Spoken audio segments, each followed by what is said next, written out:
Question है हमारे पास, दर्शाइए कि 7√5 एक अपरिमेय संख्या है। हम इसको उल्टा मान के करेंगे, ठीक है, कि 7√5 एक परिमेय संख्या है। हल लिखना है सबसे पहले, जैसे मैं पढ़ाता हूँ एग्जाम में उसी तरह लिखना है, ठीक है। और वीडियो को स्किप नहीं करना है, बिल्कुल बढ़िया शांतिपूर्वक देखना है, मज़ा आ जाएगा, ठीक है।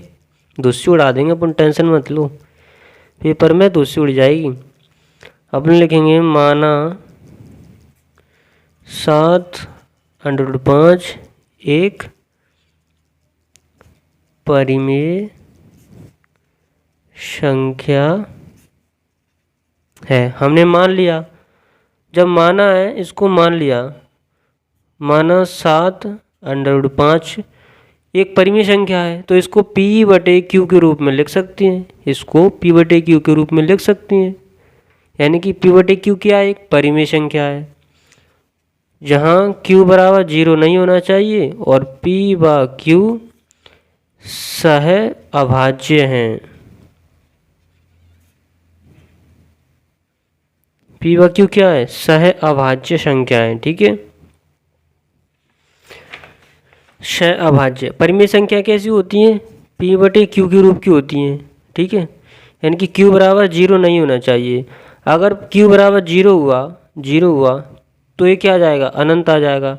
P का मान अगर 2 हुआ बटे में 0 हुआ तो ये अनंत आ जाएगा। इसलिए Q बराबर 0 नहीं होना चाहिए, इसलिए Q बराबर 0 नहीं होना चाहिए। P/Q क्या है, सह अभाज्य। सह अभाज्य मतलब जैसे 2/3 है, माना P का मान कितने मान लो 2 और Q का मान लो 3, 2/3।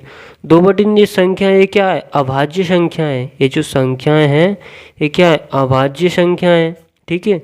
दो अभाज्य संख्या यानी कि खुद के अलावा किसी दूसरी संख्या से नहीं कटेगी, वो अभाज्य संख्या होती है।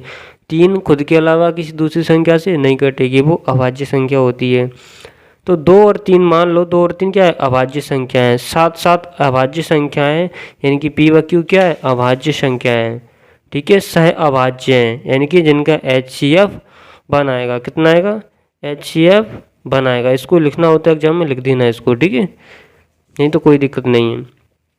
इसका गुणा कर दो, क्या करना है, अंडर रूट को एक तरफ रखना है, तो 7 का नीचे गुणा कर दो, इधर कैंची गुणा, कितना हो जाएगा, √5 बराबर P/7Q, ठीक है।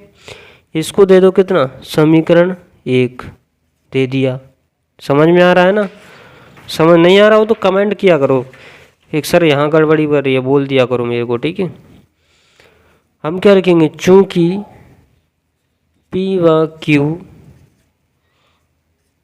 पूर्णांक है। क्यों पूर्णांक, क्योंकि P/Q क्या है, एक परिमेय संख्या है। परिमेय संख्या पूर्णांक होती हैं। P/Q क्या है, P/Q सह अभाज्य है, यानी कि P/Q पूर्णांक है। पूर्णांक मतलब पूर्णांक होना चाहिए अपने आप में, जैसे 2 पूर्णांक है, 3 पूर्णांक है, 4 पूर्णांक है, 5 पूर्णांक है, यानी कि 5.1 नहीं है, या 2.2 नहीं है, 4 नहीं है, ये पूर्णांक नहीं है, ठीक है। साफ सुथरे होने चाहिए, वे पूर्णांक होते हैं। P/Q पूर्णांक है चूंकि, ठीक है। अब बोलेंगे इसीलिए, इसको बोलते हैं इसीलिए P/7Q, P/एक परिमेय संख्या होगी, होगी ना होगी। P/Q क्या है, पूर्णांक है, तो P/Q यानी कि दोनों पूर्णांक है, तो परिमेय संख्या पूर्णांक होती हैं, तो हम बोल सकते हैं कि P/7Q एक परिमेय संख्या होगी, बिल्कुल होगी। P/7Q एक परिमेय संख्या होगी, बिल्कुल है। लेकिन लेकिन लेकिन लेकिन समीकरण 1 से, रे भैया क्या बोल रहा है समीकरण 1, समीकरण 1 कह रहा है कि P/7Q बराबर क्या है, √5 है, यानी कि P/7Q बराबर √5। समीकरण 1 बोल रहा है, बिल्कुल बोल रहा है। P/7Q बराबर √5, जो कि एक अपरिमेय संख्या है, जो कि एक अपरिमेय संख्या है। ठीक है भाई, एक बात बताओ, √5 क्या एक अपरिमेय संख्या है, इसके बराबर में P/7Q है। तो जब A अपरिमेय संख्या है तो A भी अपरिमेय संख्या होगी।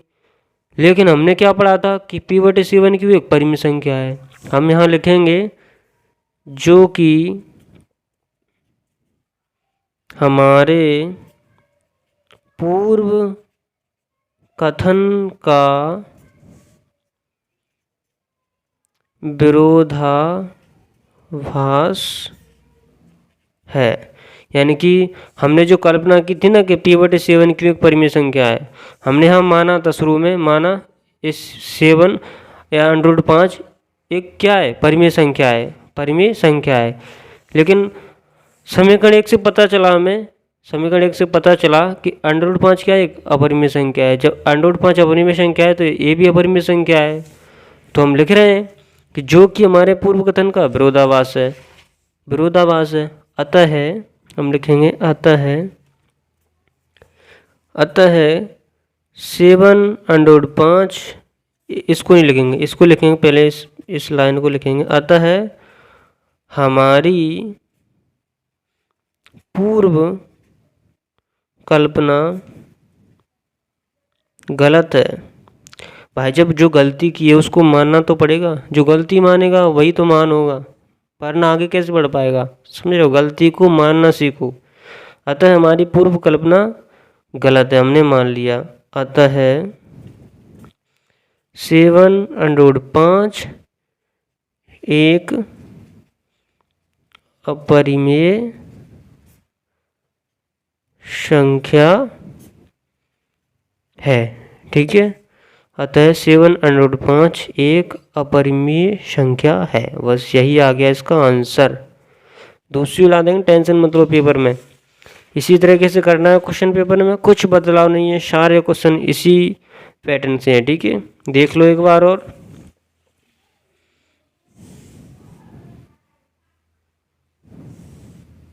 ठीक है।